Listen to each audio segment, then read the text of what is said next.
was reading the book Any Given Team, and by Ray McLean. If anyone's looking for work on building culture and empowering players, that's the book to start with. And I read that, and I basically did a 180 on everything I was doing, and didn't happen overnight, obviously.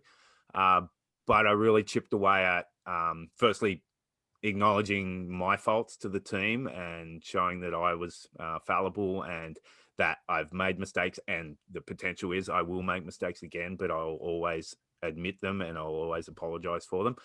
That was big. And then secondly, just handing it over to the players in terms of creating a trademark, listing a set of behaviors that they want to show that are measurable to be true to that trademark, and then peer reviewing on a weekly basis around, are you achieving your trademark? Are you living it, or are you not? And there's some really cool processes you can go through on that to get open, honest feedback in a safe environment where no one's justifying bad behavior, coach included. Even halfway through season 3, we actually had a coach peer review session. And one of the rules for peer review is you can't justify, if you're being peer reviewed on a negative trait, you can't justify it. You just have to take it and realize that it's affecting a teammate and that you have to modify it in some way. And I remember we were being peer reviewed in a pub. No alcohol at this stage, but at the end we had a few beers. But during the work part, my assistant coach was being peer reviewed, and he was being called up on something that the player, can't remember what it was, but being called up, and he started justifying it. And one of the other players stood up and said, no, you're not allowed to justify. You're being peer reviewed here.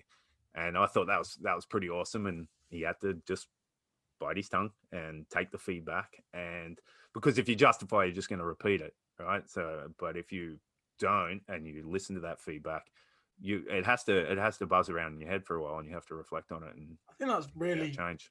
Really good way, because one of the things that I think coaches are quite guilty of is that self-reflection and understanding self. And sometimes you need to be made aware of some of these things to actually, like you say, be able to correct it, action it, and bring it to the front of your mind so that you're aware that you're doing it. Yeah, 100%. The other thing, Ray McLean also, he was the first one to kind of create the leadership group, which is, can be a buzzword, but if it's used properly, it's very powerful. They can be your voice, but they can also be the player's voice to you. If the players aren't happy with a way that you're doing things or behaving or structuring or attack, defense, technical, tactical, whatever, they can come to you. They're empowered to come to you like almost immediately, rather than letting it fester and rot for 6 weeks and having disgruntled players who don't want to play for you or for each other. So yeah, it's really important to have that full open loop where players can, it might be a new player or a quiet player who doesn't want to speak up or express, or it's not in their nature to do that.